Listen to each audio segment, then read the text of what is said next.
குளு குளுன்னு காத்து வீசுது. உங்கள் சத்யாவில் குளு குளு AC offer. Lion Arabian dates. இப்போ அது லயனா டேட்ஸ். லயனா பிரீமியம் டேட்ஸ். சுத்தம், சுவை மற்றும் ஆரோக்கியம். ஏதோ சீட்டு கிடைக்கல அப்படி வெளியே போயிட்டாருன்ற ஒரு சின்ன குற்றச்சாட்டு தொடர்ச்சியா வச்சுட்டே இருக்காங்க. அப்படிலாம் ஒண்ணுமே கிடையாது. இல்ல அதுதானே உண்மை. அவருமே அதுதான் சொல்லியிருக்காரு. நாங்க கேட்ட சீட்டு கிடைக்கல, அதனால வெளியே வரும் அப்படின்னு அவர் மென்ஷன் பண்ணாரு. கோரிக்கைகள் அத்தனும் திராவிட கருத்தியலை ஏற்றுக்கொண்ட கோரிக்கைகள் தான், திராவிடத்திற்கு உடன்பட்ட கோரிக்கை தான். ஆனால் அது திமுக எதிராக ஏன் மாறி இருக்கிறதுனா, திமுக திராவிடத்தை விட்டு வெளியே வந்து RSS பரிணாம வளர்ச்சியில் ஒரு அங்கமாக திமுக தன்னை இணைத்துக் கொண்டதன் விளைவாக இன்றைக்கு நாங்கள் வைக்கக்கூடிய கோரிக்கைகள் உங்களுக்கு எரிச்சல் விட்டுது. இந்த கோரிக்கை எல்லாம் 2021 கூட்டணி சேராம தனித்தனியே நீங்க பண்ணிருக்கலாமே. எந்த விதமான அரசியல் புரிதலும் இல்லாத தமிழக வெற்றி கழகத்திற்கு கூட பல்வேறு பேச்சாளர்களை அழைத்து நீங்க பேச வச்சுட்டு இருக்கீங்க. அவர்கள் பேசுவதில் யாரு இருக்காங்களோ அவங்கள தானே கூப்பிட முடியும். இப்போ விவாதம் ஜனவரி மாசம் டிசம்பர் மாசத்துல இருந்து ஆரம்பிச்சிட்டாங்க. உங்க தலைவர் எப்ப கூட்டணி இல்லைன்னு அறிவிச்சாரு? அவர் மார்ச் மாதம் அறிவிக்கிறாரு. மார்ச் மாதம் 3ஆம் தேதி 6ஆம் தேதி கிட்ட அறிவிக்கிறாரு. அப்படிங்கும் போது எந்த டைம்ல உங்களை கூப்பிட்டு விவாதத்துல உட்கார வைக்கிறது? மக்கள் மத்தியில் யாரு இருக்கிறாங்கன்றதுலாம் இல்ல, நீங்கள் கொண்டு போய் யாரை சேர்க்க வேண்டும் என்று நீங்க திட்டமிட்டு வச்சிருக்கீங்க. இப்ப தாவேகா பேசக்கூடிய மக்கள் எல்லாமே தாவேகா இல்லையா? இல்ல, உண்மையிலே இல்ல. நீங்க தான் அப்படி ஒரு பிம்பத்தை உருவாக்குறீங்க. இல்ல கூட்டம் எப்படி டிவி சேனல்லாம் சேர்ந்து கூட்டுற கூட்டமா? தலைவர் வேல்முருகனுடைய நாள்தோறும் அவருடைய ஒவ்வொரு பொதுக்கூட்டத்திலுமே மற்ற கட்சி தலைவர்களைப் போல யாரையும் விமர்சித்தது கிடையாது. இந்த 2 வருஷம் முன்னாடி கொடுத்திருந்தார் குழந்தைகளுக்கு நோட்டு புக், அந்த பரிசுலாம் கொடுத்துட்டு இருந்தார். ஒரு சிறுமி மேல கை போட்டதுக்கே சிறுமி மேல கை போடுறியா அப்படின்னு ஆபாசமா பேசினாரு. அதுதான் அவருடைய சாதனையா? ஆனா அது சொன்ன விஷயம் தப்புன்னு ஒத்துக்க மாட்டீங்கல்ல? அது தவறே கிடையாதுங்க. நாங்கள் அரசியலை ஆப்ஷனா எடுத்துக்கல. நீங்க நெப்போட்டிசத்துக்காக நாங்க பேச வரல. அப்ப சீட்டுக்காக எடுத்துட்டு போனீங்களா? அப்ப இந்த தேர்தலில் தமிழக வாழ்வுரிமை கட்சி தான் யார் வெல்ல வேண்டும், யார் ஆட்சியை பிடிக்க வேண்டும் என்பதை தீர்மானிக்கக்கூடிய சக்தியாக தமிழக வாழ்வுரிமை கட்சி வாங்கக்கூடிய வாக்குகள் இருக்கும் அப்படிங்கறத நாங்க நம்புறோம். சார் வணக்கம். சார் வணக்கம். சார் இப்போ நம்ம செய்திகள்லாம் பார்த்தோம். திமுக கூட்டணியிலேருந்து கட்சியை வெளியே இப்போ 236 தொகுதியிலும் ஆட்கள் போட்டீங்க. அதில் சில தொகுதிகள் கொஞ்சம் வெளியே இப்போ பிரச்சாரம் மேற்கொண்டுட்டு இருக்காரு தாவக தலைவர் வேல்முருகன் அவர்கள். ஏன் இப்போ ஒரே கப்பலில் பயணிச்சுட்டு இருந்தீங்க திமுக அப்படிங்கிற ஒரு பிரம்மாண்ட கூட்டணியில், அங்கேருந்து வெளியே வர காரணம் என்ன? இல்லை, அதற்கு திமுக தான் முதன்மையான காரணம். கூட்டணி கட்சிகளுடைய கோரிக்கைகளை ஏற்க மறுத்ததோட கூட்டணி கட்சிகளை அவர்கள் நடத்திய விதம் என்பது எங்களுக்கு ஏற்கக்கூடியதாக இல்லை. இன்றைக்குமே நீங்கள் அந்த கூட்டணியில் உடன்பட்டு பயணிக்கக்கூடிய அமைப்புகள் கூட பார்த்தீங்கன்னா திமுக நடத்தக்கூடிய விதம் மிக முகம் சுளிக்கக்கூடியதாக, குறிப்பாக விடுதலை சிறுத்தைகள் எதிர்கொள்ளக்கூடிய நாள்தோறும் எதிர்கொள்ளக்கூடிய பிரச்சனையை பார்க்குறீங்க. பல இடங்களில் விடுதலை சிறுத்தைகள் கட்சியோடைய தலைவருடைய பெயரையோ அந்த கட்சியின் கொடியோ பயன்படுத்த அவங்க தயாரில்லை. நீங்கள் பண்ருட்டியிலே ஒரு சுவர் விளம்பரம் பார்த்தேன். பண்ருட்டி தொகுதி விடுதலை சிறுத்தைகளுக்கு ஒதுக்கப்பட்டிருக்கக்கூடிய ஒரு தொகுதி. அந்த கட்சியோட வேட்பாளர் பேரும் விசிகாவுடைய நிறத்திலையும் கிடையாது. ரெண்டாவது, அங்கே இருக்கக்கூடிய கூட்டணி கட்சி தலைவர்கள் பேரில் கூட திருமாவுடைய பெயர் கிடையாது. அவருடைய பெயரை புறக்கணித்து தான் அவங்க திமுகவின் அடையாளமாகவே அவர் நிறுத்தப்பட்டிருக்காரு. அப்போ இது ஒரு நவீன தீண்டாமை தான். திமுக கூட்டணி என்னதான் சாதிய எதிர்ப்பு பேசுவதாக கூறிக்கொண்டாலும், என்னதான் சமூக நீதி பேசக்கூடிய ஒரு கூட்டணி, முற்போக்கு கூட்டணி என்று சொன்னாலும் கூட அந்த கூட்டணியில் இருக்கக்கூடிய எல்லாருடைய மனநிலையுமே ஆதிக்க மனநிலையில் தான் இருக்குது. இன்றைக்கி தேமுதிக பிரேமலதாவுடைய அந்த கடலூர் கூட்டத்தோடைய இதை பார்த்துருப்பீங்க. விடுதலை சிறுத்தைகள் கட்சியோடைய தலைவர், ஒரு கூட்டணி கட்சி தலைவர், அவர் எல்லா வேட்பாளரையும் பெயர் சொல்லி அறிமுகப்படுத்தும் போது அமைச்சர் MRK உட்பட எல்லாருமே எழுந்து நின்று வணக்கம் சொல்கிறாங்க. ஆனால் அம்மையார் பிரேமலதா அவர்கள் அவரை ஒரு பொருட்படுத்தாமல் நக்கல் சிரித்ததோட எழுந்து நிற்கவே இல்லை. விஜயபிரபாரன் நிற்கக்கூடிய தொகுதியில் விடுதலை சிறுத்தைகள் கட்சியோடைய கொடியை பயன்படுத்தலை, அவங்களுடைய அடையாளம் பயன்படுத்தல சொல்லி விசிகாவினர் போய் போராட்டம் பண்ணுறாங்க. விருதாச்சலத்திலே தேமுதிக விசிகாவினரிடையே ஒரு கைகலப்பு உருவாகுது. இப்படி அந்த கூட்டணிக்குள்ளேயே இன்று நடைபெறக்கூடிய எல்லாவற்றையும் நாங்கள் அன்றைக்கே கணிச்சதனுடைய விளைவு தான் நம்முடைய சுயமரியாதை இழந்து இந்த திமுக கூட்டணியில் நம்ம பயணிக்க வேண்டுமா அப்படிங்கிற ஒரு உறுதியான நிலைப்பாட்டின் அடிப்படையில் தான் வெளியே வந்திருக்கும். எல்லாரும் சொல்கிற மாதிரி ஏதோ சீட்டு கிடைக்கல அப்படி வெளியே போயிட்டாருன்ற ஒரு சின்ன குற்றச்சாட்டை தொடர்ச்சியாக வச்சுக்கிட்டே இருக்காங்க. அப்படிலாம் ஒன்றுமே கிடையாது. திமுக கூட்டணியில் விடுதலை தமிழக வாழ்வுரிமை அதுதானே உண்மை. அவருமே அதுதான் சொல்லியிருக்காரு. கேட்ட சீட்டு கிடைக்கல, அதனால வெளியே வரும் அப்படின்னு அவர் மென்ஷன் பண்ணாரு. அப்படிங்கிறது ஒரு 2ஆம் பட்சம் தான். அவருடைய எங்கள் தலைவருடைய எல்லா நேர்காணலையும் கேட்பவர்களுக்கு புரியும், எங்களுக்கு சீட்டே தேவையில்லை, நாங்கள் வைக்கக்கூடிய கோரிக்கையை திமுக ஏற்க தயாராக இருக்கிறதா, அதை வெளிப்படையாக அறிவிப்பு கொடுங்க, நாங்கள் எந்த விதமான நிபந்தனையும் இல்லை. இப்போ கமலஹாசன் எப்படி சீட்டே வாங்காமல் கூட்டணிக்கு பிரச்சாரம் செய்கிறோம், அது மாதிரி திமுக கூட்டணியில் நாங்கள் ஆதரித்து வேலை செய்ய தயாராக இருக்கணும் வேல்முருகன் பல இடங்கள் அறிவிச்சிருக்கிறாரு. அவர் வைத்த கோரிக்கையை ஏற்க தயாராக இருக்கிறேன்னு திமுக இது வரைக்கும் அறிவிக்க தயாராக இல்லை. நாங்கள் வைக்கக்கூடிய குற்றச்சாட்டுக்கு நீங்கள் பதில் சொல்லுங்கள். நீங்கள் சும்மா இன்றைக்கி அந்த சீட் ஜோக்கிலே இருக்காதீங்க. சீட் என்பது எங்களுக்கு எங்கள் கட்சியோடைய வளர்ச்சிக்கு தேவைதான். எல்லா கட்சியுமே கேட்குங்க, கூடுதல் தொகுதி வேணும் கேட்கறது வந்து அந்த கட்சியோட உரிமை. ஏன்னா நாங்கள் வந்து 2012 2026 வரைக்குமான 15 ஆண்டுகள் எங்கள் கட்சி எவ்வளோ வளர்ந்துருக்குன்னு எங்களுக்கு தெரியும். 2021 வாங்கின அதே ஒரு இடத்துல தான் மறுபடியும் 2026 நிற்கணுன்ற அவசியம் எங்களுக்கு கிடையாது. அப்போ நாங்கள் கூடுதல் தொகுதி கேட்பது எங்களுடைய கட்சி வளர்ச்சிக்கானது. ஆனால் நாங்கள் வைக்கக்கூடிய கோரிக்கைகள் அவங்களுடைய உரிமை தானே, கேட்டது தரணும் அப்படின்னு. நாங்கள் மீண்டும் சொல்றோம், எங்களுக்கு 2 ஆப்ஷன் இருக்கு. ஒன்று, கூடுதல் இடங்கள் கொடுங்க, சட்டமன்றத்தில் வந்து மக்களுடைய கோரிக்கை நாங்கள் பேசுறோன்றோம். இல்ல கூடுதல் இடங்கள் கொடுக்க மறுக்கிறீங்கன்னா நாங்கள் வைக்கக்கூடிய கோரிக்கையை நீங்க ஏத்து நடைமுறைப்படுத்துகின்றோம். ரெண்டுல எதையாவது நீங்க தேர்வு செய்ய வேண்டிய தேவை இருக்குல்ல. நீங்கள் வந்து எப்படி பாஜகவுடனுடைய கூட்டணி திமுக என்ன சொல்லிட்டு இன்னைக்கு வரைக்கும் எப்படி சப்பக்கட்டு கட்டுறீங்க? நாங்கள் பாஜகவுடன் கூட்டணி சேர்ந்தது குறைந்தபட்ச செயல் திட்டத்தின் அடிப்படையில் தான் கூட்டணி சேர்ந்தோம். ஒரு செயல் திட்டத்தை நாங்கள் வடிவமைத்துக் கொண்டு அதன் அடிப்படையில் வந்து பாஜகவுடன் நாங்கள் வந்து அங்கம் வகித்தோம். இன்னைக்கு வரைக்கும் அண்ணன் திருமாவளவன் உட்பட எல்லாரும் உருட்டுறீங்க இல்ல. நாங்களும் அதுதான் கேட்கிறோம், திமுகவுடன் நாங்கள் கூட்டணியில் இருக்க வேண்டும் என்பதற்கு என்ன தேவை இருக்கு? குறைந்தபட்சம் எங்கள் கோரிக்கை ஏற்கணும், இல்லை எங்களுக்கு கூடுதல் இடங்கள் கொடுக்கணும். இந்த ரெண்டுமே இல்லாத பட்சத்தில் நாங்கள் ஏன் திமுகவை தாங்கி பிடிக்க வேண்டும் நீங்கள் எதிர்பார்க்குறீங்க? இப்போ நாங்கள் வைக்கக்கூடிய கோரிக்கைகள் இன்னொன்று இந்த திமுகவுக்கு எதிரானதா? நீங்கள் சமூக நீதி பேசக்கூடிய கட்சி. நாங்கள் வைத்த 10 அம்ச கோரிக்கைகள் ஒன்று சாதிவாரி கணக்கெடுப்பு நடத்துகின்றது. சாதிவாரி கணக்கெடுப்பு நடத்த வேண்டும் என்பது தந்தை பெரியாரின் கோரிக்கை. தந்தை பெரியார் முன்வைத்த விஷயம். வகுப்பு வாரி பிரதிநிதித்துவம் நடத்துங்கள் சொல்லி தந்தை பெரியார் பேசினது. பெரியாரின் வாரிசுகளுக்கு ஏன் இது எரியுது? நீங்கள் வந்து தமிழில் குடமுழுக்கு நடத்த வேண்டும் என்பது திமுகவுக்கு எதிரான நிலைப்பாடா?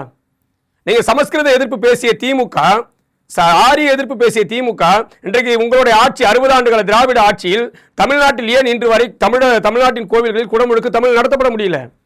அப்ப இது எல்லா கோரிக்கைகளும் வைக்கப்பட்ட கோரிக்கைகள் அத்தனும் திராவிட கருத்தியலை ஏற்றுக்கொண்ட கோரிக்கைகள் தான், திராவிடத்திற்கு உடன்பட்ட கோரிக்கை தான். ஆனால் அது திமுக எதிராக ஏன் மாறி இருக்கிறதுனா, திமுக திராவிடத்தை விட்டு வெளியே வந்து அது ஆர்எஸ்எஸ்ஸின் ஒரு முகமாக, ஆர்எஸ்எஸ்ஸின் பரிணாம வளர்ச்சியில் ஒரு அங்கமாக திமுக தன்னை இணைத்துக் கொண்டதன் விளைவாக இன்றைக்கு நாங்கள் வைக்கக்கூடிய கோரிக்கைகள் உங்களுக்கு வந்து எரிச்சல் விட்டுது. இந்த கோரிக்கையெல்லாம் 2021 வந்து கூட்டணி சேராம தனித்தனியாக நீங்க பண்ணிருக்கலாமே. 2021 நீங்கள் இந்த கோரிக்கை ஏற்பதாக கொடுத்த வாக்குறுதியின் அடிப்படையில் தான் நாங்கள் கூட்டணி சேர்ந்திருக்கோம். மறுபடியும் அதை தெளிவுபடுத்துறோம். 2021 திமுகவோடு தமிழக வளர்ச்சி கட்சி இணைந்து பயணிப்பதற்கு வைக்கப்பட்ட சில முக்கியமான கோரிக்கைகள் ஒன்று, டிஎன்பிஎஸ்சி தேர்வில் மாற்று மாநிலத்தவர்களும் தேர்வு எழுதலாம் என்கிற ஓபிஎஸ்சி அந்த சட்டத்தை நீக்க வேண்டும் என்ற ஒரு கோரிக்கை. அதுபோலதான் சாதிவாரி கணக்கெடுப்பு. இதற்காக 5 ஆண்டுகளில் சட்டமன்றத்தில் தொடர்ச்சியா பேசி இருக்கிறாரு. கோரிக்கை வைத்து விட்டோம், எம்எல்ஏ ஆயிட்டோம், அதோட அமைதியா 5 ஆண்டுகள் கழித்து மறுபடியும் பேசல. இந்த 5 ஆண்டுகளில் சட்டமன்றத்தில் தொடர்ச்சியாக வலியுறுத்தி இருக்கிறோம். சாதிவாரி கணக்கெடுப்பு நடத்துவதை மத்திய அரசின் பக்கம் தள்ளிவிடும் போதெல்லாம் அண்ணன் திரு வேல்முருகன் அவர்கள் சட்டமன்றத்தில் சண்டை போட்டிருக்காரு. நீங்கள் ஏன் ஒரு மாநில சுயாட்சி பேசக்கூடிய திமுக மீண்டும் மீண்டும் மத்திய அரசின் பக்கம் வந்து உங்களுடைய கடமை தட்டி கழிப்பது என்பது, நீங்களும் ஆர்எஸ்எஸ்ஸின் கைகுலியாக இருக்கிறீர்களா, நீங்களும் பாஜகவின் அரசியலை ஏற்றுக்கொள்கிறீர்களா அப்படிங்கிற நேரடி குற்றச்சாட்டை அவர் சட்டமன்றத்தில் வச்சிருக்கிறாரு. டிஎஸ்பி உள்ளிட்ட டைரக்ட் எஸ்ஐ போஸ்டிங்ல வந்து தமிழர்களுக்கு வந்து வாய்ப்பு மறுக்கப்படுவதற்கு எதிராக சட்டமன்றத்தில் தொடர்ச்சியா போராடி இருக்கிறாரு. உயர்நீதிமன்றத்தில் அவர் வாங்கி ஆணையை நடைமுறைப்படுத்தவில்லை அப்படிங்கிற குற்றச்சாட்டு நேரடியாக சட்டமன்றத்தில் வச்சிருக்கிறாரு. தமிழில் குடமுழுக்கு நடத்துங்கள் என்று சட்டமன்றத்தில் சண்டை போட்டிருக்காரு. எல்லாவற்றிற்கும் 5 ஆண்டுகளில் எங்களுடைய கோரிக்கை ஏற்கிறேன் திமுக சொன்னதை ஏன் நடைமுறைப்படுத்தவில்லை என்று 5 ஆண்டுகளிலும் தொடர்ச்சியாக சண்டை போட்டிருக்கோம். அந்த 5 ஆண்டுகள் நாங்கள் போட்ட சண்டை யாரும் பெரிதாக வெளிப்படுத்தாததோட விளைவுதான் இது. இன்றைக்கு திருமாவளவன் பேசினா செய்தி ஆகுது, கம்யூனிஸ்டுகள் பேசினா செய்தி ஆகுது, வேல்முருகன் பேசினா செய்தி ஆகாததோட விளைவு ஊடகங்கள் அது நேர்மறையா எதிர்கொள்ளல அப்படிங்கறத எங்களுடைய ஒரு குற்றச்சாட்டு. அப்படி இல்லை, எல்லா செய்தியும் வந்துகிட்டு தானே இருக்கு. எப்ப வந்தது? நீங்க 2000 இந்த தேர்தலுக்கு முன்பு அவர் தனித்து போட்டியிடுவதுன்னு சொல்றதுக்கு பிறகுதான் இன்றைக்கு வேல்முருகன் என்ற ஒரு நபரின் மீதான ஊடக வெளிச்சம் இன்றைக்கு வந்து படர்ந்திருக்குது. 5 ஆண்டுகள்ல நாள்தோறும் ஊடகங்கள்ல பல்வேறு தலைப்புகளின் கீழே விவாதம் நடத்திருக்கீங்க. எங்கேயாவது சட்டமன்றத்தில் வேல்முருகனுக்கும் திமுக அமைச்சர்களுக்குமான முரண்பாடுகள் குறித்து ஏதாவது விவாதம் செஞ்சிருக்கீங்களா? ஏதாவது தமிழக வாழ்மை கட்சியை சார்ந்த யாரையாவது அழைச்சு அந்த விவாதத்தில் நீங்க வந்து கேள்வி எழுப்பிருக்கீங்களா? ஏன் தமிழக வாழ்மை கட்சி சார்பில் ஒரு பிரதிநிதி உங்கள் ஊடக விவாதங்களை பங்கேற்க நீங்க ஏன் அனுமதிக்கல? ஏன் அவர்களை அழைக்கப்படுவதில்லை? இதுக்கு பின்னாடி என்ன அரசியல் இருக்கு? ஊடகங்கள் யாரை அழைக்க வேண்டும் என்று திட்டமிட்டு வச்சிருக்கீங்க. இன்று வரை தாவாக சார்பில் நாங்கள் அத்தனை அறிவார்ந்த பேச்சாளர்கள் இருக்கிறோம், எங்கள் அரசியல் புரிதல் கொண்ட நபர்கள் தாவாகவில் இருக்கிறோம். ஆனால் எந்த ஊடக விவாதங்களும் அழைக்கப்படுறது கிடையாது. எந்த விதமான அரசியல் புரிதலும் இல்லாத தமிழக வெற்றி கழகத்திற்கு கூட பல்வேறு பேச்சாளர்களை அழைத்து நீங்க வந்து பேச வச்சிட்டு இருக்கீங்க. அவர்கள் பேசுவதெல்லாம் யாரு இருக்காங்களோ அவங்கள தானே கூப்பிட முடியும். மக்கள் மத்தியில் யாரு இருக்கிறாங்கன்றதுலாம் இல்ல, நீங்கள் கொண்டு போய் யாரை சேர்க்க வேண்டும் என்று நீங்க திட்டமிட்டு வச்சிருக்கீங்க. இப்ப தாவேகா பேசக்கூடிய பேச்சுக்கள் எல்லாமே இல்ல, உண்மையிலே இல்ல. நீங்க தான் அப்படி ஒரு பிம்பத்தை உருவாக்குறீங்க. விஜய்க்கு பின்னாடி வரக்கூடிய கூட்டங்கள் உண்மையில் தமிழக வெற்றி கழகத்தின் கூட்டம் மட்டும் தானா? அவங்க ரசிகர்கள் சார். அதான் ரசிகர்கள் எப்படி மக்கள் எல்லா நடிகர்களையும் மக்கள் வந்து ஏற்கதான் செய்வாங்க. இப்ப நீங்க வந்து சாதாரண காமெடி நடிகர்கள் போனா கூட கூட்டம் சேரதான் செய்யும். அதையே நீங்க மக்களுடைய எண்ணம் எதிர்கொலிக்கும். அது வந்து ஒரு ஈர்ப்பு, அவ்வளவுதான். அந்த ஈர்ப்பு எல்லாம் வாக்கா மாறிடுமா? இதுவரை எத்தனை நடிகர்கள் தமிழ்நாடு அரசியல் விடுங்க. இப்போ தவாக்காவுடைய தலைவர் ரோட் ஷோ பண்ணியிருக்காரு, நானும் பார்த்துட்டு இருக்கேன். அங்கேயும் இப்போ தாவேக்கா தலைவர் ரோட் ஷோ பண்றாரு. ரெண்டுத்துக்குமான வித்தியாசம் நீங்க பாக்குறீங்கல்ல? அப்ப யாரை நீங்க கூப்பிட்டீங்க? மறுபடியும் என்ன சொல்றேன்னா, மீண்டும் ஒரு நடிகருக்கும் ஒரு மக்களுக்காக போராடிய ஒரு போராளிக்குமான ஒப்பீடே தவிர, நீங்க நடிகர்கள் யாரு வந்தாலும் ஒரு காமெடியனுக்குமான அந்த ஒப்பீடே தப்பு இல்ல. அதான் நான் சொல்றேன், நீங்க கூட்டங்கள் ஓட்டா மாறுமான்றதை நீங்க இத்தனை ஆண்டு கால வரலாற்றுல பாத்துருக்க. நீங்க விஜயகாந்த் என்கிற ஒரு நடிகரை எவ்வளவு பிம்பமா கொண்டு வந்து நிறுத்தினீங்க. 2021 தமிழ்நாட்டின் எதிர்க்கட்சி தலைவராக கூட கொண்டு வந்து அமர வைக்கப்பட்டார். ஆனால் இன்றைக்கு தேமுதிக நிலை என்ன? இன்னைக்கு தேமுதிக எங்க இருக்கு? கடந்த 2021 தேர்தல் தேமுதிக 10 சீட்டு வாங்குறாங்கன்னா அது திமுகவுடைய இனப்பாசத்துல கொடுத்திருக்காங்க. தெலுங்கு இனப்பாசத்தின் அடிப்படையில் தெலுங்கு லாபியை பயன்படுத்தி அவர் கொடுத்திருக்காங்க. ஆனால் 2021 தேர்தலில் தேமுதிக வாக்கு வங்கி என்ன? 8 விழுக்காடு வாக்கு வங்கியில் தொடங்கப்பட்ட தேமுதிக 2006 தேர்தலில் தனித்து போட்டியிட்ட போது தேமுதிக வாங்கிய வாக்கு விகிதம் 8.6க்கு மேல. 2021 தேர்தல் தேமுதிக வாக்கு வங்கி என்ன? 0.47. இத்தனைக்கு அந்த தேர்தல் அமமுக உள்ளிட்ட கட்சிகளோடு ஒரு கூட்டணி சேர்ந்து எதிர்கொண்ட தேர்தலில் 0.47க்கு போயிருக்கு. இதை நீங்க மறுக்க முடியாதுல்ல. தேமுதிகவை திமுக தாங்கி பிடிக்க வேண்டிய தேவை அவர்களின் இனப்பாசத்தின் அடிப்படையில். மற்றபடி தேமுதிக பாஜக எதிர்ப்பு நிலைப்பாடு கொண்ட கட்சியா அல்லது திமுகவின் சித்தாந்தங்களை ஏற்றுக்கொண்ட கட்சியா? இதெல்லாம் ஒன்றும் கிடையாது. அவர்கள் தேர்தல் கால பறவைகள், தேர்தலுக்கு தேர்தல் மாறி மாறி கூட்டணி வைக்கக்கூடிய ஒரு அரசியல் நிலைப்பாடு கொண்டவர்கள். அதனால தேமுதிகவுக்கு 10 சீட்டு வாங்கிட்டாங்க. அப்ப திருமாவளவனுக்கு 8 சீட்டு தான் கொடுத்திருக்காங்க. அப்ப திருமாவளவனை விட தேமுதிக வளர்ந்த கட்சியா? சொல்லுங்க, நீங்க சொல்லுங்க. தேமுதிக 5 ஆண்டுகள்ல இந்த 2021 26 வரைக்கும் நடத்திய போராட்டம். உங்களுடைய பிரச்சனை என்னவா இருக்கு? கட்சிகள் எங்களை கண்டுக்கல அப்படிங்கறதா, இல்ல மக்கள் எங்களை கண்டுக்கல? அப்படியெல்லாம் கிடையாது. மக்கள் எங்களை கண்டு கொண்டதால, மக்கள் எங்களை ஆதரிக்கிறதால நீங்க தமிழ்நாடு முழுக்க நாங்க தனித்து இப்ப நீங்க அண்ணன் திருமாவளவனுக்கு இல்லாத அந்த துணிச்சல், கம்யூனிஸ்டுகளுக்கு இல்லாத அந்த துணிச்சல், இன்றைக்கு திமுக கூட்டணியில் அவர்கள் சீட்டு வாங்கிட்டு வெளியே கூட மனப்புழுக்கத்தோட தான் அறிக்கை கொடுத்தாங்க. கம்யூனிஸ்டுகள் சொன்னாங்க நாங்கள் ஏமாற்றப்பட்டிருக்கோம் சொன்னாங்க. இந்திய யூனியன் முஸ்லீம் லீக் சொல்லுது எங்களை தேமுதிகவை காட்டி எங்களை ஏமாற்றினால் சொல்லுது. விடுதலை சிறுத்தைகள் மனப்புழுக்கத்தோட பேசுறாரு. இன்றைக்கு எல்லாவற்றுக்கும் பதிலளிக்கக்கூடிய இடத்துல அண்ணன் திருமாவளவன் தள்ளப்பட்டிருக்காரு. இன்றைக்கு காட்டுமன்னார் கோயில் சட்டமன்ற தொகுதியில் வேட்பாளராக தன்னை அறிவித்துக் கொண்டு பின்னாடி அவர் பின்வாங்க வேண்டிய தேவை என்ன இருக்கு? ஆனால் நாங்கள் எங்களுக்கு மக்கள் ஆதரவு இருக்கிறது, எங்களை மக்கள் நேசிக்கிறார்கள் என்ற அடிப்படையில் தான் இன்றைக்கு தமிழ்நாடு முழுக்க எங்களால் தனித்து நிற்க முடியும், நிற்கிறோம். இது எப்படி நீங்க மக்கள் ஆதரவுகள் சொல்ல முடியும்? மக்களின் ஆதரவு பெற்றவர்களாகத்தான் நாங்க இருக்கிறோம். அப்படிங்கிற குறையா சொல்றீங்க. மக்கள் ஆதரவு தான் இருக்குல்ல. நீங்க களத்துல இருக்கீங்க, களத்துல மக்கள் இருக்காங்க, அவங்க கூட சேர்ந்து பயணிக்கலாம்ல. விவாதம் வந்துதான் நீங்க ப்ரூவ் பண்ண அவசியம் இல்ல. அப்படி கிடையாதுங்க. இன்றைக்கு ஒரு அரசியல் களத்தை தீர்மானிக்கக்கூடிய ஒரு சக்திகளில் ஒன்றாக ஊடகங்கள் இருக்குது. இன்றைக்கு இந்தியாவின் 4வது தூண் என்று போற்றப்படக்கூடிய ஜனநாயகத்தின் மிக முக்கியமான அங்கமாக இருக்கக்கூடிய ஊடகங்கள் நேர்மையாக செயல்படல அப்படிங்கிற ஒரு ஆதங்கத்தை மக்களுக்காக வேலை செய்யறவங்க நாங்க வைக்க வேண்டிய தேவை இருக்கு. ஏன்னா சார் ஒரு தவறான விவாதம் ஜனவரி மாசம் டிசம்பர் மாசத்துல இருந்து ஆரம்பிச்சிட்டாங்க. உங்க தலைவர் எப்ப கூட்டணி இல்லைன்னு அறிவிச்சாரு? அவர் மார்ச் மாதம் அறிவிக்கிறாரு. மார்ச் மாதம் 3ஆம் தேதி 6ஆம் தேதி கிட்ட அறிவிக்கிறாரு. அப்படிங்கும்போது எந்த டைம்ல உங்களை கூப்பிட்டு விவாதத்துல உட்கார வைக்கிறது? நீங்க திமுக கூட்டணியில கூப்பிட்டு உட்கார எங்க கூப்பிட்டு உட்கார? நாங்க என்ன கேக்குறோம்னா, இந்த 5 ஆண்டுகள்ல கூட தான் நீங்க திமுக கூட்டணியில தானே அது வரைக்கும் வெளியே வர்றது ஆட்கள் இருக்காங்கல்ல, அப்புறம் எப்படி உங்களை தனியா கூப்பிட சொல்றீங்க? தமிழக வாழ்வுரிமை கட்சி என்பது ஒரு தனி கட்சிங்க. மீண்டும் மீண்டும் கூட்டணியில் இருப்பதாக நீங்க விடுதலை சிறுத்தைகள் திமுக கூட்டணியில் தான் இருக்கு. விடுதலை சிறுத்தைகள் கட்சியின் சார்பில் யாரும் விவாதத்துல கூப்பிடலையா? வந்தாங்களே, கம்யூனிஸ்டுகள் பேசினாங்களே. தமிழ் அது அவர்களுடைய கட்சி நிலைப்பாடு. அதை நாங்க அதையே நாங்க ஏற்கணும். இப்ப விடுதலை சிறுத்தைகள் திமுக ஆதரவாகத்தான் பேசுகிறது என்பதற்காக தமிழக வாழ்வுரிமை கட்சி பேசணும் அவசியம் கிடையாது. நாங்கள் முரண்பட்டுக்கிட்டு தான் இருக்கிறோம். நீங்க ஒரு விஷயத்தை புரிஞ்சுக்கணும்.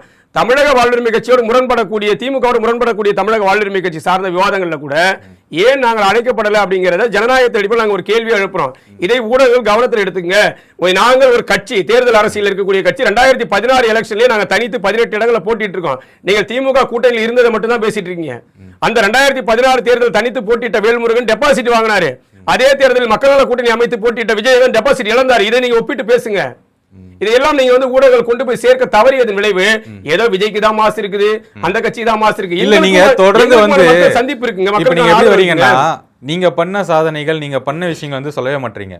நீங்க இன்னொரு கட்சி கூட கம்பேர் பண்றீங்க, நடிகர் கூட கம்பேர் பண்றீங்க. வேல்முருகனோட இப்படி தான் சொல்றீங்க. நீங்க என்ன பண்ணீங்க? தலைவர் வேல்முருகனோட நாள்தோறும் அவருடைய ஒவ்வொரு பொதுக்கூட்டத்திலுமே மற்ற கட்சி தலைவர்களை போல யாரையும் விமர்சித்தது கிடையாது. அவருடைய சாதனைகளை மட்டுமே 1 மணி நேரத்துக்கு மேல அவர் பேசுவார். ஒவ்வொரு இடத்துல அவர் பேச்சின் 75 விழுக்காடு 80 விழுக்காடு நான் ஒரு சட்டமன்ற உறுப்பினராக, நான் ஒரு அரசியல் கட்சி தலைவராக இந்த தமிழ் சமூகத்திற்கு என்னெல்லாம் செஞ்சிருக்கிறேன், தமிழ்நாட்டில் என்னெல்லாம் கொண்டு வந்திருக்கேன் பேசியிருக்கிறார். இருக்காருல்ல சார், இந்த 2 வருஷம் முன்னாடி கொடுத்திருந்தார் குழந்தைகளுக்கு நோட்டு புக், அந்த பரிசுலாம் கொடுத்துட்டு இருந்தார். ஒரு சிறுமி மேல கை போட்டதுக்கே சிறுமி மேல கை போடுறியா அப்படின்னு ஆபாசமா பேசினாரு. அதுதான் அவருடைய சாதனையா? அப்படிலாம் கிடையாதுங்க. தமிழ்நாட்டில் காவல் நிலையத்தில் பெண்கள் வந்து மானபங்கம் படுத்தப்பட்ட போது, காவலர்கள் பாலியல் வல்லுறவுக்கு உள்ளாக்கப்பட்ட போது அதற்கு எதிராக காவல் நிலையத்தை தாக்கியவர் வேல்முருகன். இதெல்லாம் அந்த வரலாறு யாருக்கும் தெரியாது. அவருடைய 13 வயதிலிருந்து தமிழ்நாடு இது சமூக சீரழிவு சொல்றாரு. அவர் சொன்னதோட விளைவு பின்னாட்கள் நீங்க கவனிக்கணும். பின்னாட்கள் விஜய்க்கும் சங்கீதாவுக்குமான விவாகரத்து விவகாரம் வரும்போது என்ன சொல்றாங்க? நாங்கள் விஜய்க்கு அக்காவாக இருப்போம், தங்கையாக இருப்போம், தேவைப்பட்டால் மனைவியாக இருப்போம் சொன்னாங்கல்ல. இதுதான் சமூக சீரழிவுன்னு சொல்றோம். இந்த சமூக சீரழிவை கண்டிக்க வேண்டியது சமூகத்திற்காக போராடக்கூடிய ஒரு போராளியோட கடமை. மற்ற கட்சிகள சமூக சீரழிவு எதுவும் நடக்கல. எல்லா கட்சியும் கண்டிச்சு தானே. யாரை கண்டிக்கல? நீங்க வந்து மற்ற கட்சி தலைவர்கள் போல விஜய் வந்து கட்டி பிடிக்கணும், விஜய் வந்து முத்தம் கொடுக்கணும், இப்படி அந்த விஜய்க்கு இருக்கக்கூடிய அந்த ஈர்ப்பு இது வந்து நீங்க வந்து தலைவருக்கானது கிடையாது. அது ஒரு நடிகரை எப்படி ஒரு காலத்துல வந்து நாங்க கேள்விப்பட்டது என்ன, எம்ஜிஆரின் படத்தின் மீது நிர்வாணமாக படுத்து உறங்குவார்கள் பெண்கள் ஒரு இது இருக்கு. அந்த அளவுக்கு விஜய் எம்ஜிஆர் மீது ஒரு ஈர்ப்பு இருந்தா சொன்னாங்க. அதே மாதிரியான ஒரு ஈர்ப்பு தான் இன்றைக்கு பெண்கள் இடத்துல விஜய்க்கு இருக்கே தவிர விஜயின் கொள்கை சார்ந்து இன்றைக்கு திராவிடமும் தமிழ் தேசியம் தனது எதிர் கண்கள் சொன்னார்ல. இந்த 3 ஆண்டுகள்ல திராவிடத்துக்கும் தமிழ் தேசியத்துக்கும் ஒரு டெபினேஷன் சொல்ல அவர் தயாரா இருக்காரா? அப்ப விஜயின் மீதான ஈர்ப்பு என்பது கொள்கை சார்ந்ததோ அவருடைய செயல் திட்டம் சார்ந்ததோ கிடையாது. இன்னைக்கு விஜய் மட்டும் தான் ஏதோ மாணவர்களுக்கு இலவச இது மாணவர்களுக்கு வந்து நலத்திட்டம் செஞ்சதா சொல்றீங்க. அப்படி நாங்க சொல்லல. நீங்க வந்து தப்புன்னு சொன்னீங்க. அது தவறே கிடையாதுங்க. நாங்க மீண்டும் சொல்றோம். ஒரு பொது விவாதம் தவறான விஷயம் பேசிட்டு தவறுன்னு ஒத்துக்கலாம்னா எப்படி விவாதத்துக்கு இது எப்படி நீங்க தவறு நீங்க இத தவறுன்னு எப்படி சொல்றீங்க? நான் கேக்குறேன் என்னன்னா, ஒரு பொது நிகழ்ச்சிகளில் சிறுமி பேசுனது கேட்டீங்களா? அதுதான் மறுபடியும் சொல்றேன். அதே சிறுமி அப்ப அந்த சிறுமி பேசுறது சரின்னு ஏற்கறீங்கன்னா, அதே விஜய் கட்சியை சேர்ந்த ஒரு பெண்மணி நான் விஜய்க்கு மனைவியா இருப்பேன்னு சொல்றது ஏற்கறீங்களா? அது தவறுதான். அதுதான் சொல்றேன். அவர்கள் தாங்கள் நேசிக்கக்கூடிய ஒரு நடிகருக்கு ஆதரவா தான் பேசுவாங்க. எனக்கு என் புருஷனோட விஜய் தான் முக்கியம் பிடிக்கும் சொல்லி பேசிட்டு போறாங்க. அப்ப ஏற்பீங்களா நீங்க? தவறான விஷயம். என் குழந்தைய ஐசியூல அட்மிட் பண்ணிட்டு விஜய் பக்கம் வந்து சொன்னது ஏற்பீங்களா நீங்க? அது தவறான விஷயம். அப்ப இதான் நான் சொல்றேன். நீங்கள் பொது நிகழ்ச்சி சரியான விஷயத்தை எப்படி தவறுன்னு சொல்றீங்க? அதான் திரும்ப திரும்ப கேக்குறேன். நிகழ்ச்சிகளில் ஒரு கண்ணியத்தோடு நடந்து கொள்ளுங்கள்.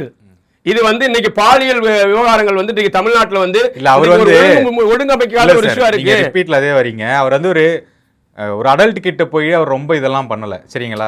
நாங்க என்ன சொல்றோம், அடல்ட் கிட்ட அதாவது அவங்க விருப்பத்தோட தப்பா போர்ட்ரே பண்றாங்க. ரசிகர்களை எப்படி உங்களுக்கு மக்கள் ஆதரவு இருக்குன்னு நினைக்கிறீங்க? மீண்டும் நீங்க மறுபடியும் இதே சொல்றீங்களா? அதற்கு பிறகு நடந்த எல்லாவற்றையும் இல்ல தவற வந்து அதோட நீட்சியாகத்தான் இவரும் நடந்திருக்குன்னு சொல்றான். இன்றைக்கு வேலூர்ல ஒரு மாணவி வந்து எனக்கு எக்ஸாம் இந்த வருஷம் அடுத்த வருஷம் எழுதிக்க, விஜய் இன்னைக்கு விட்டா பார்க்க முடியாது சொல்றாங்க. இது எல்லாமே அதோட நீட்சி தான். நீங்க நீட்சியை வந்து விட்டுறீங்க. விஜய் பத்தி அதை பேசிட்டாரு அந்த ஒரே வார்த்தை நிக்கிறீங்களே, அதை பேசுறதுக்கு பிறகு தப்ப சொல்லிதானே சார் ஆகணும். அது தவறு சொல்ல முடியாது. நான் ஒரு நடிகராக தமிழ் சமூகத்தை நேசிக்கக்கூடியவராக, இந்த தமிழ் சமூகத்தின் பண்பாட்டை நேசிக்கக்கூடியவராக அரசியலுக்கு வரக்கூடிய ஒரு நடிகர், குறைந்தபட்சம் உங்களுடைய பொது மேடைகளில் உங்களுடைய தொண்டர்களை உங்களுடைய ரசிகர்களை அரசியல் படுத்துங்க. அவர்களுக்கு சில விடயங்கள் ஒரு ஒழுக்க கட்டுப்பாடை உருவாக்குன்னு சொல்றது எந்த வகையில் தவறு கிடையாது.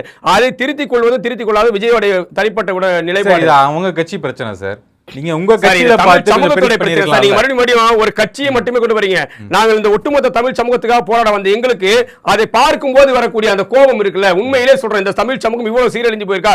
ஒரு நடிகனுக்கு பின்னாடி இன்னைக்கு வந்து கரூர்ல 41 பேர் உயிரிழப்பு நடந்தது. அந்த 41 பேர் குடும்பமும் வந்து விஜயை பார்க்க மகாபலிபுரம் வர வைக்கப்பட்டது. நடுவில் உருவான வீடியோ காட்சிகள் பாத்தீங்களா? பிள்ளை இழந்த தாய்மார் வந்து ஆட்டம் பாட்டத்தோட வந்து விஜயை பார்த்துட்டு போனது வந்து தமிழ் சமூக சீரழிவு கிடையாதா? இதையெல்லாம் நீங்க வந்து சரியில்லை அப்படின்னு நாங்க வந்து கேள்வி கேட்க கூடாதா? இது எங்களுடைய இந்த சமூகத்தின் மீது கேட்டாங்க. நீங்க என்ன சொல்ல வரீங்கன்னா, தாவாக்கா மட்டும் தான் நாங்க எல்லாத்துக்கும் கேள்வி கேட்கிறோம், நாங்க தான் மக்களுக்காக இருக்கோம். நாங்க அரசியலை ஒரு ஆப்ஷனாக எடுத்துக்கிட்டு அரசியல் வந்தவங்க இல்ல. மீண்டும் மீண்டும் அதான் சொல்றேன். நீங்க வந்து இன்னைக்கு இருக்கக்கூடிய எல்லா தலைவர்களும் எடுத்துக்கோ. ஸ்டாலின் அவர்களுக்கு கருணாநிதியின் மகன் என்பதால் மட்டும்தான் அந்த அரசியல் தேவைப்பட்டது. கருணாநிதியின் மகனாக இல்லை என்றால் அரசியலுக்குள் ஸ்டாலின் இருந்திருப்பாரா? இல்ல, அதுக்கான வாய்ப்புகளே கிடையாது. ஏன்னா அதை விட மிக உச்சகட்டத்தில் இருந்த தலைவருடைய குடும்பமே இன்னைக்கு காணாம போயிருக்கு. இன்னைக்கு நாவலர் நெடுஞ்செழியனுடைய வாரிசுகள் யாருக்கும் தெரியாது. இன்னைக்கு அன்பழகனுடைய வாரிசுகள் யாருக்கும் தெரியாது. இப்படி எவ்வளவு 2ஆம் கட்ட தலைவருடைய வாரிசுகள் காணாம போனாங்க. கருணாநிதி முதல்வராக இருந்தால் அதனால ஸ்டாலின் வந்தாரு. விஜய் வந்து ஒரு உச்சபட்ச நடிகராக இருந்தார், அதனால அரசியல் தெரியுது இல்ல, அவங்களுடைய பையனுக்கு தான் வந்தாருன்னு தெரியுது இல்ல. அப்புறம் எங்க கூட்டணி வைக்கிறீங்க? எதிர்த்தே நீங்க நிக்கலாம். மீண்டும் மீண்டும் கூட்டணி நீங்க எதிர்த்தே நிக்கலாம்ல சார். ஏன் சார் வெளிய வந்ததுக்கு அப்புறம் அப்படின்னு சொல்றீங்க? சார் எதிர்த்து வெளிய வந்ததுக்கு அப்புறம் இல்ல சார், உள்ள இருக்கும்போது எதிர்த்து இருக்கும். அதையும் பதிவு செய்யுங்க. வெளிய வந்து தான் ஸ்டாலின் கருணாநிதி அவருடைய மகன் தான் ஸ்டாலின் தெரியுது. தெரிஞ்சுதானே கூட்டணி சார். நாங்கள் கூட்டணி வைத்தது தேர்தல் காலத்தில் எல்லா அரசியலும் இருக்கு சார். நெப்போட்டிசம் எதெல்லாம் இல்லன்றீங்க? நீங்க தான் சார் சொல்றீங்க. அதான் சார் சொல்றேன். நாங்கள் எங்களை தான் சொல்றோம். நாங்கள் அரசியலை வந்து ஆப்ஷனா எடுத்துக்கல. நீங்க நெப்போட்டிசத்துக்காக நாங்க பேச வரல. அப்ப சீட்டுக்காக எடுத்துட்டு போனீங்களா? இவர்கள் வந்து அரசியலை ஒரு ஆப்ஷனாக எடுத்துக்கிட்டாங்க. இப்ப விஜய்க்கு வந்து சினிமா இல்ல, அடுத்த ஆப்ஷனா அரசியல். நீங்க விஜய் இங்க கொண்டு வராதீங்க. 21ல ஏன் இங்க கூட்டணி போனீங்க சார்? 21 அங்கீகாரம் கிடைக்கிறதுக்கான காரணத்தை மீண்டும் சொல்லிட்டேன். 21 தேர்தலில் 21க்கு முன்னாடி 2016 தேர்தல் நாங்கள் தனித்து கணம் காண்டோம். 2019 தேர்தல் திமுகவோட ஒரு உடன்படிக்கை நாடாளுமன்ற தேர்தல் உருவாக்கப்பட்டது. அதனுடைய அடித்தடை என்னன்னா, தமிழ்நாட்டின் சில பிரச்சனைகளை அதிமுக கையாள தவறியதை திமுக வந்து சரி செய்து கொடுக்க வேண்டும் என்கிற கோரிக்கையின் அடிப்படையில் நாங்கள் ஏற்கனவே சொன்னதா 2016 ஓபிஎஸ் இடைக்கால முதல்வராக அம்மையார் ஜெயலலிதா மருத்துவமனையில் சேர்க்கப்பட்ட காலத்தில் உருவான போது தமிழ்நாட்டில் மிக மோசமான தமிழ்நாட்டு இளைஞர்களுடைய வேலைவாய்ப்பு பறிக்கக்கூடிய ஒரு மோசமான சட்டத்தை வந்து டிஎன்பிஎஸ்சியில் கொண்டு வராரு. அந்த சட்டங்கள் திரும்ப பெற வேண்டும் என்று திமுக வாக்குறுதி கொடுக்கும் என்று சில திட்டங்களின் அடிப்படையில் தான் நீங்க கூட்டணி சேர்வது என்பது ஏதோ அவர்களுக்கு அடிமை சாசனம் எழுதி கொடுத்ததா இல்ல. கூட்டணியில் இருப்பதும் விலகுவதும் என்பது அரசியல் காலத்தில் நீண்ட காலமா இருக்கிறதா. நீங்க யார் கூட்டணி யாரோட இல்லாம இருந்திருக்காங்க? இங்க இருக்கக்கூடிய எதிர் திசையில் மோதிக்கொள்ள ஒரு காலத்தில் கூட்டணி சேரலையா? வைகோ ஒரு காலத்தில் யாரை எதிர்த்து கட்சி தொடங்கினாரு? கடைசி வரை யாரை எதிர்த்து 2011 தேர்தலாக இருக்கட்டும், 2014 மக்கள் நல கூட்டணி உருவாக்கப்பட்ட போது வைகோ பேசிய பேச்சுகள் என்ன? திமுக இன துரோகி என்று பேசுறவர் தான் வைகோ. இன்றைக்கு கூட்டணி சேரலையா? அதனால கூட்டணி என்பது ஏதோ அவர்களுக்கு நாங்கள் வந்து எங்களை அடிமைகளாக எழுதி கொடுத்ததுக்கு அர்த்தம் இல்லைங்க. அந்த தேர்தல் காலத்தில் தமிழ்நாட்டின் அரசியல் சூழலை கணித்து எங்களோடு உடன்பட்ட ஒற்றை கருத்துள்ள நபர்களோடு இணைந்து வேலை செய்வது என்பதுதான் கூட்டணியை தவிர, கூட்டணி என்பது வைத்து விட்டதால் நாங்கள் எதையும் பேசக்கூடாது. ஏன் சார் கூட்டணி வச்சு பேச சொல்லக்கூடாது? கூட்டணி வைத்து தான் எதிர்ப்பு தெரிவிக்க முடியும். நாங்கள் எங்களுடைய பிரதிநிதித்துவத்தை கோருவதற்கான ஒரு வாய்ப்பு தான் கூட்டணியை தவிர, எங்களை முழுமையாக உங்களிடம் அடிமைப்படுத்திக் கொள்வதற்கான வாய்ப்பு கிடையாது. அதை நீங்க மீண்டும் மீண்டும் உணர்ந்து பேசணும். வேல்முருகன் அவர்கள் வந்து 9 வயதிலிருந்து அரசியல் களத்தில் இருக்காரு. அப்படிங்கும்போது நல்ல ஒரு அரசியல் ஞானம் உள்ள ஒரு நபர் நாங்கள் பார்த்துருக்கோம், அவருடைய பேச்சுக்கள்லாம் பார்த்துருக்கோம். அப்படி இருக்க ஒரு நபர் ஒரு நல்ல கூட்டணியில் இருந்துட்டு ஏன் வெளியே வராரு? அதுக்கு சரியான முடிவு நினைக்கிறீங்களா? நீங்க கூட நாங்க ரொம்ப சரியான முடிவு நினைக்கிறோம் சார். ஏன்னா மீண்டும் 15 ஆண்டுகள் ஆயிடுச்சு எங்க கட்சி தொடங்கப்பட்டு. ஏற்கனவே வந்து பாட்டாளி மக்கள் கட்சியின் சார்பில் 2 முறை சட்டமன்ற உறுப்பினராக, இந்தியாவிலேயே சிறந்த சட்டமன்ற உறுப்பினருக்கான பாரத ஜோதி விருது பெற்ற ஒரு நபராக அவரை தன்னை வந்து இந்த அரசியல் களத்தில் அவர் எதிர்கொண்ட பல்வேறு போராட்ட களங்களாக இருக்கட்டும், அவர் இந்த மக்களுக்காக செய்த எல்லாமே வந்து மீண்டும் அந்த ஒரு தொகுதிக்குள் அடைபடுவதற்கான அதுக்காக நாங்கள் கொண்டு வரல. நாங்கள் இன்னும் அந்த ஒரு தொகுதியில் இருக்கக்கூடிய அந்த 40,000 வாக்குகளே 50,000 வாக்குகள் தான் எங்கள் கட்சியின் வாக்கு வங்கியாக மீண்டும் நிலைநிறுத்திக்க நாங்கள் தயாராக இல்லை. இன்றைக்கு தமிழ்நாடு முழுவதும் எங்களுக்கான வாக்கு வங்கி எவ்வளவு இருக்கு? இன்றைக்கு 5 ஆண்டுகள் வந்து அவர் சட்டமன்ற உறுப்பினராக இல்லைன்றதால எதுவும் இழந்துட போறதில்லை. எங்கள் தலைவர் அதை தான் வலியுறுத்துறாரு. நான் வந்து 3 முறை சட்டமன்ற உறுப்பினராக இருந்துட்டேன். தமிழ்நாடு அரசியலே பாட்டாளி மக்கள் கட்சியிலிருந்து விலகி வந்து ஒருவர் கட்சி தொடங்கி சட்டமன்றம் சென்றதாக வரலாறே கிடையாது. அது பண்ருட்டி ராமச்சந்திரன் போன்ற மிகப்பெரிய அரசியல் ஜாம்பவான்களே தனி கட்சி தொடங்கி 6 மாத காலத்தில் கட்சி கழிச்சிட்டு போனாங்க. யாருக்குமே அந்த வரலாறு கிடையாது. ஆனால் தலைவர் வேல்முருகன் முதல் முறையாக பாட்டாளி மக்கள் கட்சியிலிருந்து வெளியே வந்து ஒரு தனி கட்சி தொடங்கி சட்டமன்ற உறுப்பினராக போன வரலாறு பெற்றிருக்காரு. எனக்கு அது போதும். நான் இந்த கட்சியை வளர்க்க விரும்புறேன். மீண்டும் என்னை நம்பி வந்தவர்களை வந்து நடுத்தரில் நிறுத்திட்டு நான் மட்டுமே சட்டமன்றம் போறதை விரும்புறேன் அப்படின்னு அவர் சொல்றாரு. இதை நாங்கள் மகிழ்ச்சியோட வரவேற்கிறோம். எங்கள் கட்சியின் பலத்தை நாங்கள் உணர்றோம். நீங்க தேமுதிக போன்ற கட்சிகளுக்கு எந்த விதமான வாய்ப்புமே இல்லாம 0.47% இருக்கக்கூடிய ஒரு கட்சிக்கு 10 தொகுதி கிடைக்குதுன்னா, தமிழ்நாடு முழுக்க இந்த 2 ஆண்டுகளை ஏராளமான சிறு அமைப்புகளை எங்களை நோக்கி வர வச்சு நாங்கள் இணைப்போட நடத்தி தமிழ்நாடு முழுக்க எண்ணற்ற போராட்டங்கள் நடத்திட்டு மறுபடியும் நெய்வேலிக்குள்ளேயே பண்ருட்டிக்குள்ளேயே போய் சுருங்கி போறதுக்கு எது கட்சி? அது நீங்க ஒரு தொகுதி யார் கொடுத்துருக்கீங்க? திமுக லட்சப்பேர கட்சிகள் தான் கொடுத்து. கருணாசுடைய 5 ஆண்டு கால செயல்பாடு என்ன? அவருக்கும் ஒரு தொகுதி. 5 ஆண்டுகளாக மக்கள் பிரச்சனையாக போராட தலைவர் வேல்முருகனுக்கு ஒரு தொகுதி. அப்ப எதுக்கு நாங்கள் எதுக்கு இந்த கூட்டணி இருக்குன்னு நினைக்கிறீங்க? எங்களுக்கு அந்த கூட்டணி தேவையில்லை. இந்த 5 ஆண்டுகள் சட்டமன்ற உறுப்பினர் இல்லாம போறோம். ஆனால் 5 ஆண்டுகளில் எங்கள் கட்சியை வலிமையாக கட்டமைப்பதற்கான ஒரு வாய்ப்பா நாங்கள் எடுத்திருக்கோம். இவர் சொன்னது என்னன்னா, திமுக வந்து பாஜக முகமா செயல்படுது அப்படின்னு சொல்றாரு. எது அடிப்படையில் சொல்றாரு சார்? இன்னைக்கு கூட்டணியில நீங்க ரொம்ப பெருசா வேண்டாம். இன்னைக்கு கூட்டணியோட உடன்படிக்கையின் அடிப்படையில் நீங்க ஒதுக்கப்பட்டக்கூடிய தொகுதிகளே சொல்லுங்க சார். சரிங்களா? 5 ஆண்டுகளாக அல்லது நீண்ட காலமாக திமுகவுக்கு ஆதரவாக நின்று பாஜக எதிர்ப்பை கடுமையாக, நீங்க திமுக யாரும் பாஜக எதிர்ப்பு கட்சின்னு சொல்றது கிடையாது சார். திமுக கூட்டணியில் இருக்கக்கூடிய கட்சிகள் தான் பாஜக எதிர்ப்பை தெளிவா பேசுது. நீங்க விடுதலை சிறுத்தைகள் பேசுது. தொடர்ச்சியாக சமரசம் இல்லாமல் பாஜக எதிர்ப்பில் தெளிவா நிற்குது. நீங்க கம்யூனிஸ்டுகள் பேசுறாங்க. இவர்கள் தான் பாஜகவின் எதிர்ப்பு சக்திகளே தவிர, நீங்கள் இவர்கள் தான் செஞ்சட்டை பேரணி, கருஞ்சட்டை பேரணி, நீல சட்டை பேரணி என்று திமுகவை தாங்கி பிடித்தவர்கள் எல்லாம் இவர்கள் தான். திமுகவின் சமூக நீதி கட்சியாக திமுகவை முன்னிறுத்தி நகர்த்தியவர்கள் இவர்கள் தானே தவிர, திமுக எந்த இடத்திலும் பாஜக எதிர்ப்பில் தெளிவா நின்ன கட்சி கிடையாது. திமுக வந்து சமூக நீதி கட்சியும் கிடையாது. அது அனைவருக்கும் தெரியும். நாங்கள் கூட ஏன் கூட்டணிக்கு போறோம்? எங்களுக்கு உடன்பட்ட கட்சிகள் அங்கதான் இருக்காங்க. விசிகா இருக்கு, கம்யூனிஸ்டுகள் இருக்கு. நாங்கள் எந்த கட்சிகளோடு சமூக போராட்டங்கள் ஈடுபடுறோமோ அவங்க எல்லாம் திமுக இருக்கிறாங்க. அந்த அடிப்படையில் தான் வந்து இருந்ததே தவிர, இன்றைக்கு அந்த கட்சிகளுக்கு எல்லாம் திமுக நடத்திய விதம் என்ன? கம்யூனிஸ்டுகளுடைய தொகுதிகள் குறைக்கப்பட்டிருக்கு. இன்றைக்கு RSSக்கு எதிராக, பாஜகவுக்கு எதிராக நீண்ட காலமாக களத்தில் நின்ற எல்லா கட்சிகளுடைய தொகுதியிலும் குறைக்கப்பட்டிருக்கு. போன தேர்தலில் இன்னைக்கு தமிழ்நாட்டின் மிகவும் பின்தங்கிய சமூகமாக இருக்கக்கூடிய அருந்ததியர் சமூகத்துடைய அத்தனை கட்சிகளும் திமுக கூட்டணியில் இருக்கு. நாகை திருவள்ளுவர் இருக்கட்டும், ஜக்கையன் இருக்கட்டும், அதியமான் இருக்கட்டும், எல்லாருமே திமுக கூட்டணியில் இருக்காங்க. ஏன் அவர்களுக்கு ஒரு தொகுதி கூட உங்களால் ஒதுக்க முடியல? கொங்கு மண்டலத்தோடைய மிக பெரும்பான்மை சமூகங்கள் எப்படி கொங்கு வெள்ளாள கவுண்டர்கள் பெரும்பான்மை சமூகமோ அதுபோல கொங்கு மண்டலம் முழுவதும் பரவி இருக்கக்கூடிய ஒரு சமூகம் அருந்ததியர் சமூகம். அவர்களுக்கு ஒரு பிரதிநிதித்துவம் கூட உங்களால் ஏன் கொடுக்க முடியல? போன முறை அதிகமானுக்கு ஒரு தொகுதி கொடுத்தீங்க, இந்த முறை அதை ஏன் நீங்க பறிச்சிருக்கிறீங்க? அதை விட நீங்க வந்து ஆர்எஸ்எஸ் நான் வந்து மிகவும் உயர்ந்த அமைப்பாக பார்க்கிறேன், ஆர்எஸ்எஸ் நான் பயணித்ததை வந்து பெருமையாக நினைக்கிறேன், மோடி வந்து வாழும் கடவுள் என்று சொன்ன KKS செல்வகுமாருக்கு ஒரு தொகுதி உங்களால் கொடுக்க முடியுதில்ல? கொடுக்க முடியுதில்ல? கடைசி நிமிடம் வரை பாஜக ஒரு கள்ள உறவாடி பாஜகவில் தொகுதி உடன்படிக்கை ஏற்படாதால் உங்கள் கூட்டணிக்கு வந்த தேமுதிகவுக்கு 10 தொகுதி கொடுக்க முடியுதில்லை. இன்றைக்கு தேவேந்திர சமூகத்தின் ஒரே பிரதிநிதியாக உங்கள் கூட்டணியில் இருக்கக்கூடிய அண்ணன் சு.க. முருகராஜனுக்கு உங்களால் மீண்டும் சீட்டு கொடுக்க முடியல. இப்படி பல்வேறு கோரிக்கைகள், பல்வேறு கேள்விகள் பாஜகவின் கைகூலியாக திமுக இருப்பதற்கான இன்னைக்கு வந்து திமுக கூட்டணியில் இருக்கக்கூடிய அண்ணன் பசுமன் பாண்டியன் அவர் வந்து வெளிப்படையாக அறிவிக்கிறாரு, திமுக வந்து KK செல்வகுமார் தேமுதிக போன்ற கட்சிகளுக்கு சீட்டு ஒதுக்கியது என்பது மிக மோசமான ஒரு செயல்பாடு, இதற்கு எதிராக நாங்கள் கூட்டணியில் இருந்தாலும் நாங்கள் வந்து எதிர்த்து அவர்களுக்கு எதிராக வேலை செய்வோம்னு சொல்றாரு. அவர்கள் வந்து மனப்புழுக்கத்தோட சொல்றாங்க. அப்ப இதுல என்ன மாற்று இருக்கு? இதுதான் நாங்கள் சொல்றோம், RSS உடைய முதல்வர் ஸ்டாலினை அவர் செயல்படலை, அவர் இயக்குறாங்கன்னு சொல்றோம். அவருக்கு பின்னாடி இருக்கக்கூடிய சபரீசனாக இருக்கட்டும், சில அதிகாரிகளாக இருக்கட்டும், இந்திராம் போன்றவர்களாக இருக்கட்டும். இந்திராமுடைய இது என்ன? இன்றைக்கு வந்து தமிழ்நாட்டில் தமிழ் மொழி சார்ந்து இனம் சார்ந்து நீங்கள் ஆணைமுத்தோடைய பேர் எந்த தெருவிலும் உங்களால் வைக்க முடியல. சமூக நீதி கோட்பாட்டில் பெரியாரின் பெருந்தொண்டராக இருக்கக்கூடிய ஆணைமுத்துவின் பேரை வைக்க முடியல. தன்னை ஒரு சனாதனவாதி என்று அறிவித்துக் கொண்ட SP சேகருடைய அப்பாவுடைய பேரை ஒரு தெருவுக்கு உங்களால் வைக்க முடியுது. அப்ப இது RSS உடைய பின்புலம் தானே. இதுல என்ன மாற்றுக்கிறது உங்களுக்கு இருக்கு? ஓகே, இந்த களம் எப்படி இருக்க போய் நினைக்கிறீங்க? 4 முனை போட்டின்னு சொல்லிட்டு இருக்காங்க மக்கள். 5 இருந்து 6 முனை போட்டியா மாறிடுச்சு. ஊடகங்கள் தான் 4 முனையா போட்டிருக்கு. 5 முனை 6 முனைங்கிறது யாருன்னு சொல்லிருங்க சார். நீங்க ஏற்கனவே அதிமுக திமுக இருமுனையா இருக்குது, நாம் தமிழர் இருக்குது, தமிழக வெற்றி கழகம் இருக்கு. இது போக மருத்துவர் ஐயா தலைமையில் வந்து சசிகலாவோட சேர்ந்து அந்த 5வது முனை தமிழக வாழ்வுரிமை கட்சி தனித்து ஒரு அணி அமைச்சிருக்கு. இப்போ 6 முனை போட்டி தான் இருக்கு. உண்மையிலே இந்த 6 முனை போட்டி யாருமே கணக்கிலே கொண்டு வர்றது கிடையாது. 6 முனை போட்டியாக இருந்தாலும் சரி, தமிழக வாழ்வுரிமை கட்சியோடைய இந்த தேர்தல் நிலைப்பாடு என்பது இங்கு யார் வெல்ல வேண்டும் வெல்லக்கூடாது என்பதை தீர்மானிக்கக்கூடிய ஒரு கிங் மேக்கராக தமிழக வாழ்வுரிமை கட்சி தான் இருக்க போகுது. ஏன்னா கடந்த தேர்தலில் திமுக வெற்றி பெற்ற பல தொகுதிகள் வெறும் சொற்ப வாக்குகளில் வெற்றி பெற்ற தொகுதிகள் தான். 1000 ஓட்டுகள் 500 ஓட்டுகள், இன்னும் குறிப்பாக டி நகர் தொகுதியில் 137 வாக்குகளில் தான் வெற்றி பெற்றாங்க. நீங்கள் துரைமுருகனே 700 ஓட்டில் தான் ஜெயிச்சாரு. நீங்கள் நெய்வேலி தொகுதியை எடுத்துக்கோ, நெய்வேலி தொகுதியில் 967 வாக்குகள் தான் திமுகவுக்கும் பாமகவுக்குமான வாக்கு அந்த விகிதம். அப்ப இந்த தேர்தலில் தமிழக வாழ்வுரிமை கட்சி தான் யார் வெல்ல வேண்டும், யார் ஆட்சியை பிடிக்க வேண்டும் என்பதை தீர்மானிக்கக்கூடிய சக்தியாக தமிழக வாழ்வுரிமை கட்சி வாங்கக்கூடிய வாக்குகள் இருக்கும் அப்படிங்கிறத நாங்கள் நம்புறோம். மீண்டும் இந்த தேர்தல் போட்டி இப்போதைக்கு திமுக அதிமுகவுக்கு இடையிலான ஒரு போட்டியாக தான் கடுமையாக இருந்துட்டு இருக்கு. தமிழக வெற்றி கழகம் தன்னை என்னதான் ப்ரமோட் செய்துக்கிட்டாலும் அவர்கள் இந்த தேர்தல் காலத்தில் இன்னைக்கு வந்து அனுமதிக்கப்பட்ட பல இடங்களில் பிரச்சாரத்தை ரத்து செய்யக்கூடிய ஒரு தலைவராக விஜய் இருக்கிறார். இதை விட ஒரு வெட்கக்கேடு என்ன இருக்கும்? உங்களை பார்க்க நீண்ட நேரம் நேற்று வந்து திருப்பூரில் பாதியிலே பிரச்சாரத்தை ரத்து செஞ்சுட்டு கிளம்பிட்டார். அவரை பார்க்க எவ்வளவு நேரம் அங்கே வெயிலில் காத்துக்கிட்டு இருந்தாங்க. அப்போ அவருடைய அரசியல் அவ்வளோதான். இன்றைக்கு நாங்கள் எவ்வளோ அடக்குமுறைக்கு இடையில பர்கூரில் வந்து காவல்துறை எவ்வளோ அடக்குமுறை எங்களுக்கு கொடுக்குது.